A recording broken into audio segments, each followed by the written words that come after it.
इस बार 2025 में देवउठनी एकादशी व्रत 1 नवंबर दिन शनिवार को है। दोस्तों, हिंदू धर्म में एकादशी तिथि का स्थान सर्वोपरि माना गया है। यह तिथि भगवान विष्णु को अत्यंत प्रिय है। प्रत्येक मास में 2 एकादशी तिथियां आती हैं, एक शुक्ल पक्ष में और एक कृष्ण पक्ष में। इस प्रकार एक वर्ष में 24 एकादशियां होती हैं और अधिक मास या मलमास आने पर इनकी संख्या 26 तक हो जाती है। इन सभी एकादशियों में कार्तिक मास के शुक्ल पक्ष में आने वाली एकादशी का महत्व सबसे अधिक है। इसे देवउठनी एकादशी, प्रबोधिनी एकादशी या देवोत्थान एकादशी के नाम से जाना जाता है। जैसा कि नाम से ही स्पष्ट है, देवउठनी का अर्थ है देवों का जागना। पौराणिक मान्यताओं के अनुसार आषाढ़ मास की शुक्ल पक्ष एकादशी, जिसे देवशयनी एकादशी कहते हैं, से भगवान विष्णु 4 मास के लिए योग निद्रा में चले जाते हैं। वे पाताल लोक में राजा बलि के यहां निवास करते हैं। यह अवधि चातुर्मास कहलाती है। इन 4 महीनों में सृष्टि के संचालन का भार भगवान शिव और अन्य देवताओं पर होता है। चातुर्मास की इस अवधि में विवाह, गृह प्रवेश, मुंडन, जनेऊ संस्कार जैसे सभी मांगलिक और शुभ कार्य वर्जित हो जाते हैं। देवउठनी एकादशी वह पवित्र दिन है जब भगवान विष्णु अपनी 4 मास की योग निद्रा से जागते हैं और पुनः वैकुंठ पधारकर सृष्टि के संचालन का कार्यभार संभालते हैं। उनके जागने के साथ ही समस्त देवता भी जागृत हो जाते हैं और पृथ्वी पर शुभ और मांगलिक कार्यों का पुनः आरंभ हो जाता है। इसी कारण इस एकादशी का लौकिक और आध्यात्मिक दोनों ही दृष्टियों से विशेष महत्व है। चातुर्मास का समापन और शुभ कार्यों का आरंभ। दोस्तों, देवउठनी एकादशी का सबसे बड़ा लौकिक महत्व यही है कि यह चातुर्मास का समापन करती है।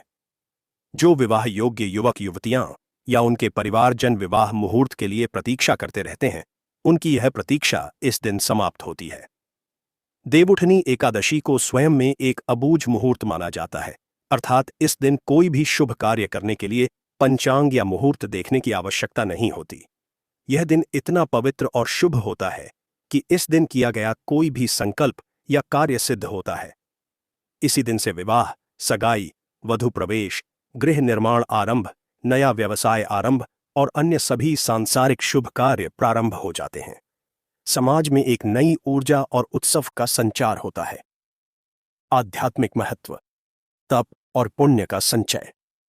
दोस्तों, आध्यात्मिक दृष्टि से देवउठनी एकादशी का व्रत करने से व्यक्ति के जन्म जन्मांतर के पापों का नाश होता है। ऐसा माना जाता है कि इस एक एकादशी का व्रत करने से 1000 अश्वमेध यज्ञ और 100 राजसूय यज्ञ करने के समान पुण्य फल की प्राप्ति होती है। जो पुण्य फल तीर्थों में स्नान दान करने, तपस्या करने या बड़े बड़े यज्ञ करने से मिलता है, वह पुण्य इस एक एकादशी के व्रत से सहज ही प्राप्त हो जाता है। पद्म पुराण के अनुसार देवउठनी एकादशी का व्रत करने वाले व्यक्ति के पितर नीच योनियों से मुक्त होकर स्वर्गलोक को प्राप्त करते हैं। यह व्रत न केवल व्रती को बल्कि उसके पूरे कुल को तारने वाला माना गया है। इस दिन भगवान विष्णु की विशेष पूजा अर्चना करने से बैकुंठ धाम की प्राप्ति होती है और व्यक्ति जीवन मरण के चक्र से मुक्त हो जाता है। यह एकादशी मन की शुद्धि और आत्मा की जागृति का पर्व है। भगवान विष्णु का जागना वास्तव में हमारी अंतरात्मा के जागने का प्रतीक है। तुलसी विवाह का पर्व। देवउठनी एकादशी के दिन का एक और प्रमुख आकर्षण है तुलसी विवाह। इस दिन भगवान विष्णु के शालिग्राम स्वरूप का विवाह तुलसी माता के साथ संपन्न कराया जाता है। यह एक अत्यंत भव्य और मंगलकारी आयोजन होता है। जिन दंपतियों के कन्या नहीं होती, वे तुलसी विवाह का आयोजन करके कन्यादान का पुण्य प्राप्त करते हैं। ऐसा माना जाता है कि तुलसी विवाह संपन्न कराने से वैवाहिक जीवन में सुख समृद्धि आती है, बाधाएं दूर होती हैं और योग्य जीवन साथी की प्राप्ति होती है। यह विवाह समारोह दर्शाता है कि प्रकृति और परमात्मा का संबंध कितना अटूट है। तुलसी, जो एक साधारण सा पौधा है, उसे भगवान विष्णु अपनी पत्नी के रूप में स्वीकार करते हैं। यह हमारी संस्कृति की महानता का प्रतीक है। देवउठनी एकादशी की उत्पत्ति कथा। इस एकादशी के संदर्भ में कई पौराणिक कथाएं प्रचलित हैं। हर कथा इसके विभिन्न पहलुओं को उजागर करती है।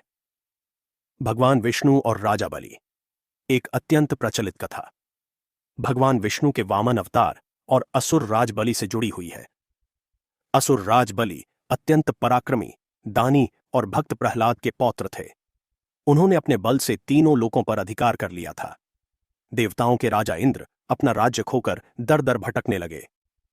तब देवमाता अदिति के आग्रह पर भगवान विष्णु ने वामन अवतार धारण किया। वे एक छोटे से ब्राह्मण बालक का वेश धरकर राजा बलि के यहां पहुंचे, जहां बलि एक महायज्ञ कर रहे थे। वामन देव ने बलि से भिक्षा में 3 पग भूमि मांगी। असुरों के गुरु शुक्राचार्य भगवान की लीला समझ गए और उन्होंने बलि को दान देने से रोका, किंतु दानी बलि अपने वचन से पीछे नहीं हटे। जैसे ही बलि ने दान का संकल्प लिया, वामन देव ने अपना विराट रूप धारण किया। उन्होंने एक पग में पूरी पृथ्वी और दूसरे पग में संपूर्ण आकाश नाप लिया। जब तीसरे पग के लिए कोई स्थान नहीं बचा, तब राजा बलि ने अपना मस्तक भगवान के चरणों में आगे कर दिया। भगवान वामन ने तीसरा पग बलि के मस्तक पर रखा और उन्हें पाताल लोक भेज दिया। भगवान विष्णु राजा बलि की भक्ति और दानवीरता से अत्यंत प्रसन्न हुए। उन्होंने बलि से वरदान मांगने को कहा। बलि ने कहा, हे प्रभु, आप सदा मेरे साथ पाताल लोक में निवास करें। भगवान अपने भक्त के वचन में बंध गए और पाताल लोक चले गए। इससे माता लक्ष्मी और सभी देवता चिंतित हो गए।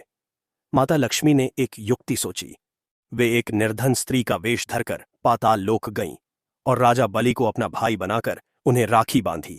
बदले में बलि ने उनसे कुछ मांगने को कहा। माता लक्ष्मी ने अपने पति भगवान विष्णु को वापस मांग लिया। राजा बलि ने अपना वचन निभाया, किंतु उन्होंने भगवान से एक विनती की। उन्होंने कहा कि प्रभु, आप वर्ष के 4 मास मेरे पास पाताल लोक में अवश्य निवास करें। भगवान विष्णु ने अपने भक्त की यह बात मान ली। यही 4 मास चातुर्मास कहलाते हैं, जो देवशयनी एकादशी से आरंभ होकर देवउठनी एकादशी तक चलते हैं। देवउठनी एकादशी के दिन ही भगवान विष्णु बलि के यहां से 4 मास का निवास पूर्ण कर पुनः वैकुंठ धाम लौटते हैं। वृंदा और शालिग्राम। दोस्तों, यह कथा तुलसी विवाह के महत्व को बताती है। प्राचीन काल में जालंधर नामक एक अत्यंत पराक्रमी असुर था। उसका विवाह वृंदा नामक एक पतिव्रता स्त्री से हुआ था। वृंदा की पतिव्रत शक्ति के कारण जालंधर अजेय हो गया था। कोई भी देवता उसे परास्त नहीं कर पा रहा था। जालंधर के अत्याचारों से त्रस्त होकर सभी देवता भगवान विष्णु की शरण में गए। भगवान विष्णु ने देवताओं को इस संकट से उबारने के लिए एक लीला रची। वे जालंधर का रूप धारण करके वृंदा के पास गए। वृंदा अपने पति को सामने देख भ्रमित हो गईं और उनका पतिव्रत धर्म खंडित हो गया। जैसे ही वृंदा का सतीत्व भंग हुआ, युद्ध भूमि में भगवान शिव के हाथों जालंधर मारा गया। जब वृंदा को इस छल का पता चला, तो वे अत्यंत क्रोधित हुईं। उन्होंने भगवान विष्णु को पत्थर बन जाने का श्राप दे दिया। भगवान ने उनके श्राप को स्वीकार किया और वे पत्थर बन गए, जिन्हें शालिग्राम कहा जाता है। सृष्टि में हाहाकार मच गया। तब माता लक्ष्मी और सभी देवताओं ने वृंदा से अपना श्राप वापस लेने की प्रार्थना की। वृंदा ने भगवान को श्राप मुक्त किया, किंतु वे अपने पति के वियोग में स्वयं को अग्नि में समर्पित कर दिया। जहां वृंदा ने आत्मदाह किया, वहां उनकी राख से एक पौधा उगा, जिसे भगवान विष्णु ने तुलसी नाम दिया। भगवान विष्णु ने कहा, हे वृंदा, तुम अपने सतीत्व के कारण मुझे लक्ष्मी से भी अधिक प्रिय रहोगी। आज से तुम तुलसी के रूप में सदा मेरे साथ रहोगी और शालिग्राम स्वरूप में मेरा विवाह तुम्हारे साथ होगा। जो कोई भी तुम्हारा और मेरा विवाह कराएगा, वह परम पुण्य का भागी होगा। इसी मान्यता के अनुसार देवउठनी एकादशी के दिन भगवान शालिग्राम और माता तुलसी का विवाह संपन्न कराया जाता है। देवउठनी एकादशी के दिन तुलसी का विशेष उपाय। दोस्तों, शास्त्रों में और लोक परंपराओं में देवउठनी एकादशी के दिन को अत्यंत सिद्ध और चमत्कारी माना गया है। इस दिन किए गए उपाय, दान, पुण्य और टोटके बहुत शीघ्र और अचूक फल देते हैं। यहाँ एक ऐसा विशेष उपाय बताया जा रहा है जो तुलसी माता से जुड़ा है और जिसे सच्ची श्रद्धा से करने पर जीवन में बड़े सकारात्मक बदलाव आते हैं। 24 घंटे में दुनिया बदल जाना एक प्रतीकात्मक कथन है। इसका अर्थ यह नहीं है कि आपकी दुनिया भौतिक रूप से बदल जाएगी, बल्कि इसका भाव यह है कि इस उपाय की शक्ति इतनी तीव्र है कि यह आपके दुर्भाग्य को सौभाग्य में बदलने की प्रक्रिया तुरंत आरंभ कर देता है। यह उपाय धन, समृद्धि, सुख, शांति और बाधाओं को दूर करने के लिए किया जाता है। उपाय की सामग्री। 1. 11 या 21 साबुत तुलसी के पत्ते। पत्ते कहीं से टूटे फूटे ना हों। 2. एक छोटा सा लाल रेशमी या सूती वस्त्र, कपड़ा। 3. एक चुटकी शुद्ध हल्दी। 4. थोड़े से साबुत अक्षत, चावल जो टूटे ना हों। 5. एक छोटा सिक्का, चांदी का हो तो उत्तम, अन्यथा कोई भी प्रचलित सिक्का। 6. लाल कलावा, मौली। उपाय करने की विधि। 1. देवउठनी एकादशी के दिन संध्या काल में जब आप भगवान विष्णु और तुलसी माता की पूजा संपन्न कर लें, उसके बाद यह उपाय करें। 2. स्नान आदि से शुद्ध होकर स्वच्छ वस्त्र धारण करें। 3. तुलसी के पौधे के पास एक घी का दीपक जलाएं। 4. पहले माता तुलसी से हाथ जोड़कर प्रार्थना करें, उनसे पत्ते तोड़ने की अनुमति मांगे। ध्यान रहे, एकादशी के दिन तुलसी दल नहीं तोड़ने चाहिए, इसलिए यह पत्ते आप एक दिन पहले ही तोड़कर रख सकते हैं। यदि उसी दिन तोड़ना अनिवार्य हो तो सूर्यास्त से पहले और पौधे को बिना कष्ट दिए केवल उंगलियों के पोरों से पत्ते चुनें, नाखून का प्रयोग कदापि न करें। 5. इन 11 या 21 पत्तों को गंगा जल से धोकर पवित्र कर लें। 6. अब पूजा स्थान पर बैठ जाएं, वह लाल कपड़ा अपने सामने बिछा लें। 7. उस कपड़े पर वे सभी तुलसी के पत्ते रखें। 8. इन पत्तों पर एक चुटकी हल्दी चढ़ाएं। 9. फिर उन पर थोड़े से अक्षत चढ़ाएं। 10. अंत में वह सिक्का उस पर रखें। 11. अब भगवान विष्णु और माता लक्ष्मी का ध्यान करते हुए उस कपड़े की एक छोटी सी पोटली बना लें। 12. इस पोटली को लाल कलावा अर्थात मौली धागा से अच्छी तरह बांध दें। 13. पोटली को अपने दाहिने हाथ में लें। 14. अब भगवान विष्णु के महामंत्र ओम नमो भगवते वासुदेवाय का 108 बार एक माला जाप करें। 15. जाप करते समय अपनी आर्थिक समस्याओं के समाधान और घर में सुख समृद्धि के आगमन की प्रार्थना करें। 16. जाप पूरा होने के बाद इस अभिमंत्रित पोटली को माता तुलसी और भगवान विष्णु के चरणों से स्पर्श कराएं। 17. अब इस पोटली को उस स्थान पर रख दें जहां आप अपना धन, आभूषण या मूल्यवान वस्तुएं रखते हैं, जैसे कि तिजोरी, अलमारी का लॉकर या गल्ला। उपाय का फल और मान्यता।